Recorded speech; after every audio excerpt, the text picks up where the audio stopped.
بسم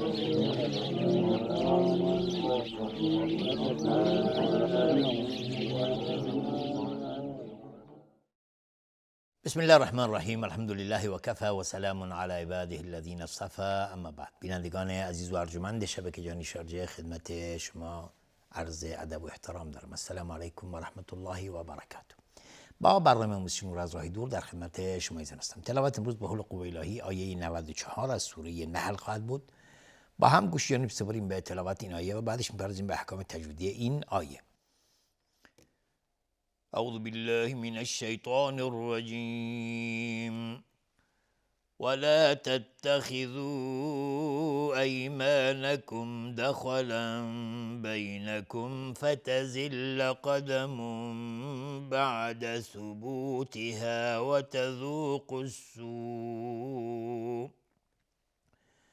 وتذوقوا السوء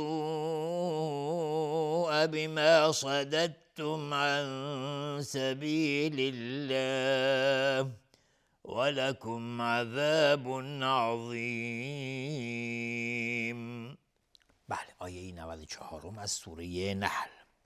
ولا تتخذوا ایمانکم، مدی که در ولا تتخذوا است مد جائز منفصل به مقدار 4 تا 5 حرکت جوازن مد میخواد. ایمانکم دخلا، میم ساکن دال اظهار شفوی، دخلا بینکم، خا از حروف استعلا غلیظ تلفظ میشه، تنوین بعدش با اقلاب یا قلب هست. بینکم فتزل، میم ساکن بهش فا اظهار شفوی.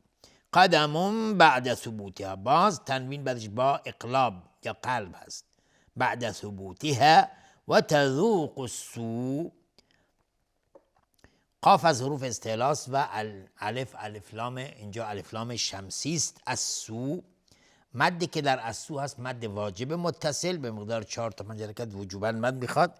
بما صددتم عن سبیل الله، صاد از حروف استعلاست و صددتم دال بعدش تای 2 نقطه اومده، ادغام متجانسین. میم ساکن بهش عین اظهار شفوی. عن سبیل الله، نون ساکن بهش سین اخفای حقیقی. سبیل الله لفظ جلاله ترقیق هست چون قبلش کسره اومده. ولکم عذاب عظیم، میم ساکن بهش عین اظهار شفوی. عذاب عظیم، تنوین بهش عین اظهار حلقی. عظیم، ضاد از حروف استعلا غلیظ تلفظ میشه و عظیم مد عارض للسکون به مقدار 2 یا 4 یا 6 حرکت میتونیم مد بدیم. این هم از احکام آیه 94 از سوره نحل. اما آیه 95 از سوره نحل بعد از اعوذ بالله من الشیطان الرجیم. ولا تشتروا بعهد الله ثمنا قلیلا انما عند الله هو خیر لكم ان کنتم تعلمون. بله، آیه 95 از سوره نحل. ولا تشتروا، را حکمش استعلاست چون ضمه داره. به عهد الله لفظ جلاله ترقیق است چون قبلش کسر اومده. ثمنا قلیلا، تنوین بعدش قاف اخفای حقیقی. اگر اینجا ما توقف کردیم روی قلیلا، میگیم ثمنا قلیلا، مد عوض از تنوین. اگر عبور کردیم ثمنا قلیلا انما، تنوین بعدش همزه اظهار حلقی. انما نون مشدد 2 حرکت غنه میدیم. عند الله نون ساکن بر دال اخفای حقیقی و لفظ جلاله تفخیم هست چون قبلش فتحه اومده. هو خیر لکم، خا از حروف استعلاست. خیر لکم، تنوین بعدش لام ادغام بدون غنه. لکم ان کنتم، میم ساکن بعدش همزه اظهار شفوی. ان کنتم، نون ساکن بهش کاف اخفای حقیقی، نون ساکن بهش تای 2 نقطه باز اخفای حقیقی. ان کنتم تعلمون، میم ساکن بهش تای 2 نقطه اظهار شفوی. تعلمون مد عارض للسکون به مقدار 2 یا 4 یا 6 حرکت میتونیم مد بدیم. اینم از احکام آیه 95. اما آیه 96 بعد از اعوذ بالله من الشیطان الرجیم. ما عند عندكم ينفد ما عندكم ينفد وما عند الله باق ولنجزين الذين صبروا أجرهم بأحسن ما كانوا يعملون. بله، آیه 96 از سوره نحل. ما عندكم، نون ساکن دال اخفای حقیقی. عندكم ینفد، میم ساکن بعدش یا اظهار شفوی. ینفد، نون ساکن بعدش فا اخفای حقیقی. ینفد، دال اینجا اگر ساکنش کردیم توقف کردیم دال قلقله میخواد. مثلا میگیم ما عندكم ینفد، دال قلقله میخواد چون ساکنش کردیم. اگر بخوایم عبور بکنیم، چون اینجا عبور کردن اولاتره از توقف کردن، میگیم ما عندكم ینفد با ضمه دال، دیگه دال قلقله نمیخواد. و ما عند الله باق، عند الله نون ساکن بعدش دال اخفای حقیقی، لفظ جلاله تفخیم هست چون قبلش فتحه اومده. باق، اینجا قاف اگر توقف کردیم قاف قلقله میخواد و از حروف استعلاست، میگیم باق و باق مد عارض للسکون میشه. اگر عبور کردیم و ما عند الله باق ولنجزین الذین صبروا، تنوین بعدش واو میشه ادغام با غنه. ولنجزین الذین، جیم اینجا قلقله میخواد چون ساکنه و نون مشدد دو حرکت غنه میدیم. صبروا، را تفخیم هست چون ضمه داره. مدی که در صبرو هست مد جایز منفصل به مقدار 4 تا 5 حرکت جوازن مد میخواد. اجرهم، جیم هم باز قلقله میخواد. اینجا در این آیه باز حروف قلقله زیاد هستش. اجرهم، جیم قلقله میخواد و را تفخیم هست حکمش استعلاست فتحه داره. اجرهم به احسن، میم ساکنش با اخفای شفوی. به احسن ما كانوا مد تبعیض. یعملون مد عارض للسکون به مقدار 2 یا 4 یا 6 حرکت میتونیم مد بدیم. اینم از احکام آیه 96 از سوره نحل.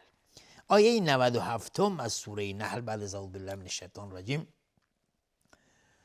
من عمل صالحا من ذكر او انثى وهو مؤمن فلنحيينه حياة طيبة ولنجزينهم أجرهم بأحسن ما كانوا يعملون. بله، آیه 97 از سوره نحل. من عمل، نون ساکن بهش عین اظهار حلقی. صاد از حروف استعلاس غلیظ تلفظ میشه.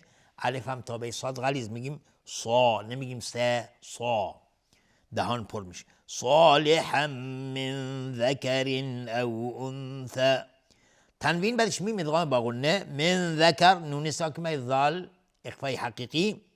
ذکر او، را ترقیق است چون تنوین جر پایینشه. تنوین بعدش همزه اظهار حلقی. او انثى، نون ساکن بهش ثای 3 نقطه اخفای حقیقی. و هو مؤمن فلنحیینه، تنوین بعدش فا اخفای حقیقی. فلنحیینه، اینجا مد تمکین بهش میگن، مد تمکین. فلنحیینه و نون مشدد دو حرکت غنه میدیم. های ضمیر مد صله صغراست.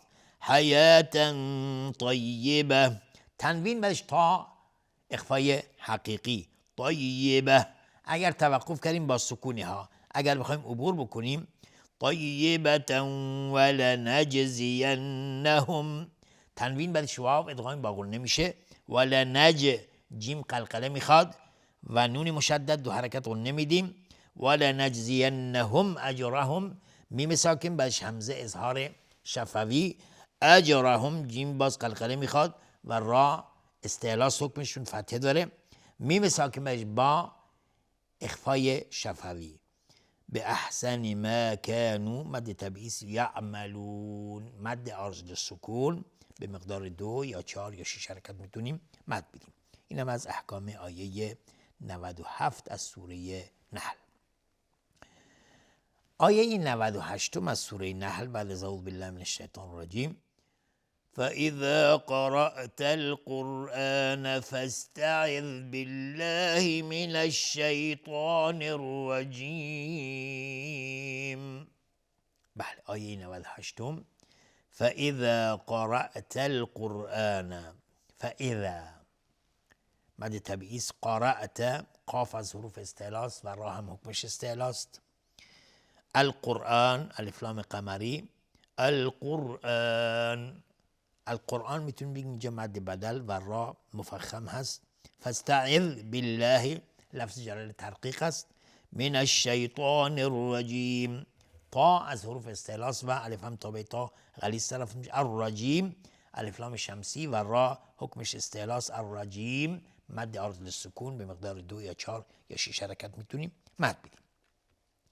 فاذا قرأت القرآن فاستعذ بالله من الشیطان الرجیم. این آیه دلالت بر اینه که هر وقت انسان میخواد قرآن بخونه باید اعوذ بالله بگه، با اعوذ بالله شروع بکنه.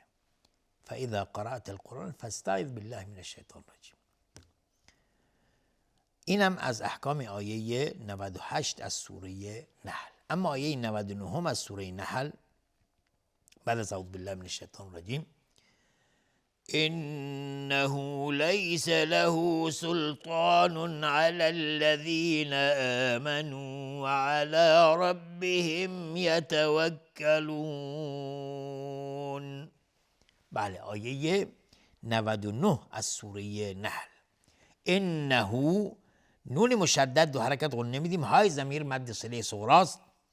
لیس له باز های ضمیر مد صله صغراست. سلطان تا از حروف استعلاس غلیظ تلفظ میشه و الف هم تا به تا غلیظ. سلطان علی تنوین بهش عین اظهار حلقی. علی الذین آمنوا مد بدل هست و علی ربهم را تفخیم هست چون فتحه داره. علی ربهم یتوکلون میم ساکن بهش یا اظهار شفوی. یتوکلون مد عارض للسکون به مقدار 2 یا 4 یا 6 حرکت میتونیم مد بدیم. این آیه باز یکی از آیات عظیمی است که خداوند میفرماید انه لیس له سلطان علی الذین آمنوا و علی ربهم یتوکلون. شیطان نمیتونه که بر انسانهای مؤمن تسلط پیدا بکنه. شیطان بر چه کسانی تسلط پیدا میکنه؟ بر چه کسانی چیره میشه؟ کسانی که ضعیف الایمان هستند، کسانی که از راه دین به دور هستند، کسانی که همیشه با قرآن هستن، انسشون با قرآن، تلاوت میکنن، قرآن میخونن، اذکار میخونن، دعاها رو میخونن، اذکار صبحگاه و شامگاه میخونن. خداوند میفرماید انه لیس له سلطان علی الذین آمنوا. شیطان نمیتونه، هیچ قدرتی بر کسانی که ایمان دارن نداره، نمیتونه بر اونها چیره بشه، نمیتونه اونها شکست بده، چون اینها مسلح هستن به سلاح ایمان، سلاح قرآن، سلاح دعا و کسانی هستن که بر خداوند توکل دارند و علی ربهم یتوکلون. پس اگر ما میخوایم که شیطان هیچ گونه تسلطی بر ما نداشته باشه، ما باید به قرآن روی بیاریم، قرآن بخونیم. متاسفانه امروز شما انسان مسلمانی رو ببینی میگی سوره اخلاص بخون، نمیفهمه سوره اخلاص چی هستن، یا سوره فلق نمیفهمه، میگه حفظ نیستم. ولی هرچی دوست داری ترانه و آهنگ اینا از حفظه، مثل بلبل برات میخونه.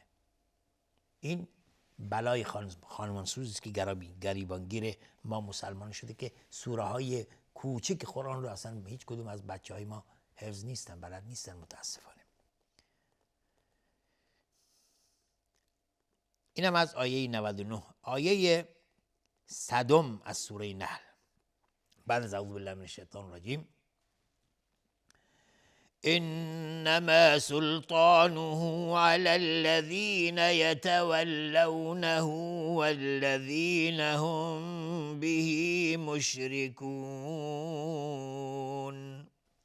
بله آیه 100. انما نون مشدد دو حرکت غنه میدیم. سلطانه تا از حروف استعلاست. سلطانه های ضمیر مد صله صغراست. علی الذین یتولونه باز های ضمیر مد صله صغراست. والذین هم به مشرکون میم ساکن بهش با اخفای شفوی. به های ضمیر مد صله صغراست. مشرکون را ترقیق است و مشرکون مد عارض سکون به مقدار 2 یا 4 یا 6 حرکت میتونیم مد بدیم. این هم از احکام آیه 100 از سوره نحل. اما آیه 101 از سوره نحل بعد از اعوذ بالله من الشیطان الرجیم: وَإِذَا بَدَّلْنَا آيَةً مَكَانَ آيَةٍ وَاللَّهُ أَعْلَمُ بِمَا يُنَزِّلُ